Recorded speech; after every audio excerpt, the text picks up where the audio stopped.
बहुत ज़्यादा दिनों से हमें ये सुनने को मिल रहा है कि आरबीआई ने प्रपोजल रखा है सीबीडीसी से रिलेटेड कि सीबीडीसी को लॉन्च किया जाए।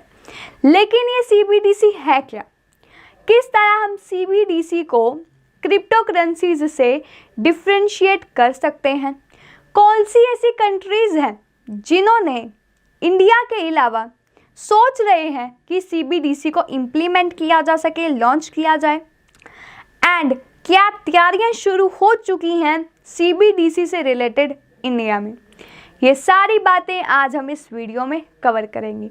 सो hello everyone, welcome to Fin Street. जैसा कि आप सब जान ही गए हैं, मैंने बता दिया कि आज हम इस वीडियो में क्या क्या कवर करने वाले हैं, तो ये सारी इंफॉर्मेशन आप सबके लिए जाननी बहुत ही ज़्यादा क्रूशियल रहेगी। So be with me till the end of video so that you can get each and every possible information from this video. CBDC जिसकी फुल फॉर्म है सेंट्रल बैंक डिजिटल करेंसी, ये रेफर करता है Fiat currency की virtual form को। जो हम money use करते हैं वो अभी फिजिकल फॉर्म में है, लेकिन CBDC क्या है, ये फियाट करेंसी तो है लेकिन वो एक वर्चुअल फॉर्म में, उसकी कोई फिजिकल अपीयरेंस नहीं होती। जो CBDC है वो एक इलेक्ट्रॉनिक रिकॉर्ड होगा या आप उसको डिजिटल टोकन बोल सकते हो, कंट्री की ऑफिशियल करेंसी का। ये जो CBDC है वो एक ब्लॉकचेन पे बनी वर्चुअल करेंसी है। हमारा जो सेंट्रल बैंक है इंडिया का RBI, तो RBI यहाँ पर इशू करेगा CBDC को अगर यहाँ पर पार्लियामेंट के विंटर सेशन में अप्रूव हो जाता है तो। बेसिकली ये दो तरीकों की होती है, एक होती है अकाउंट बेस्ड। तो जो अकाउंट बेस्ड होती है वो आपके रेगुलर डिपॉजिट अकाउंट की तरह काम करती है। जैसे कि आपका रेगुलर बैंक अकाउंट होता है उसी तरह ये होती है। यूज़र्स को यहाँ पर अपना अकाउंट सेट करना होता है जहाँ पर वो ट्रांजैक्शंस को ऑपरेट कर सकते हैं, परफॉर्म कर सकते हो। आप यहाँ पर डिजिटल करेंसी को सेंड रिसीव कर सकते हो।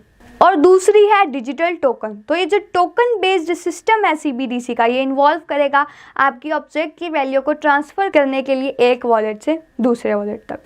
अभी तक इंडिया ने ऐसा कुछ लॉन्च करने की बात नहीं की, लेकिन हो सकता है कि वो लॉन्च हो जाए। साथ ही साथ रशिया, जापान, US और UK ये भी कंट्रीज़ प्लान कर रही हैं CBDC को लॉन्च करने के लिए। अगर मैं बात करूं CBDC का, जो ऑपरेट होंगी बाय सेंट्रल बैंक, जहां पर जो ब्लॉकचेन नेटवर्क है सिर्फ कौन असेस कर पाएगा, सिर्फ असेस और इंटरेक्शन होगी स्पेशल फाइनेंशियल इंस्टीट्यूशंस के साथ जिनके पास ज़रूरी प्रिविलेज होगी। एंड ये जो CBDC है उनको यूज़ किया जाएगा as a means of payment के लिए, या किसी भी होर्डिंग की फॉर्म में, या किसी भी इन्वेस्टमेंट एक्टिविटी में जो कि ओपनली फॉरबिडन होगी। ऑन द अदर हैंड अगर मैं बात करूँ क्रिप्टो करेंसीज की, तो वो डिसेंट्रलाइज्ड डिजिटल एसेट्स हैं जो पब्लिक के द्वारा होस्ट की जाती हैं। एंड इधर जो नेचर होता है वो परमिशनलेस होता है, परमिशनलेस ब्लॉकचेन नेटवर्क। यहाँ पर यूज़र्स हैं वो यूटिलाइज कर सकते हैं क्रिप्टो करेंसीज को पेमेंट्स के लिए भी एंड स्पेकुलेटिव पर्पसेस के लिए भी। यहाँ पर कोई भी सेंट्रल अथॉरिटी नहीं होती जिसकी वजह से यहाँ पर जो यूसेज है उसको लिमिट किया जा सके।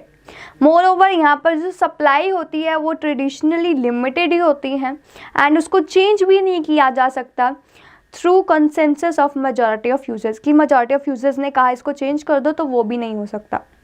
RBI ने अभी कहा है रिसेंटली कि वो काम कर रहे हैं CBDC के फेज्ड लॉन्च पे, कि हो सकता है कि वो लॉन्च हो जाए।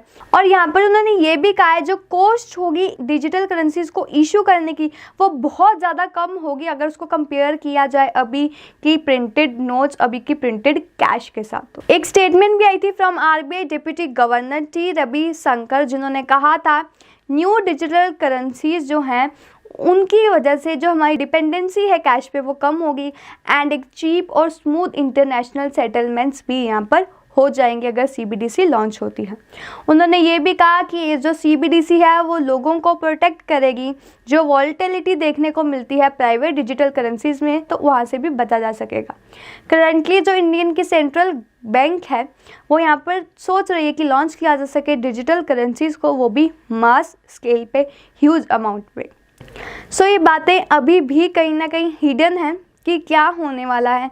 गवर्नमेंट टैक्स लगाएगी तो कितना लगाएगी, क्या रेगुलेशंस आएंगी, CBDC लॉन्च होगी, क्या प्रोसेस रहेगा, किस तरह हम इन्वेस्टमेंट कर पाएंगे, क्या ऐसी कोई करेंसीज है जो बैन होंगी? तो ये सारी बातें अभी भी हिडन है। सो लेट्स वेट कि गवर्नमेंट क्या यहाँ पर टेक डाउन लेती है, क्या बिल पास होता है। टिल देन हमें यहाँ पर वेट करना है एंड पैनिक सेलिंग भी नहीं करनी है। So this was for all about today. We will come again with another such information. Till then, stay tuned and follow FinStreet for more.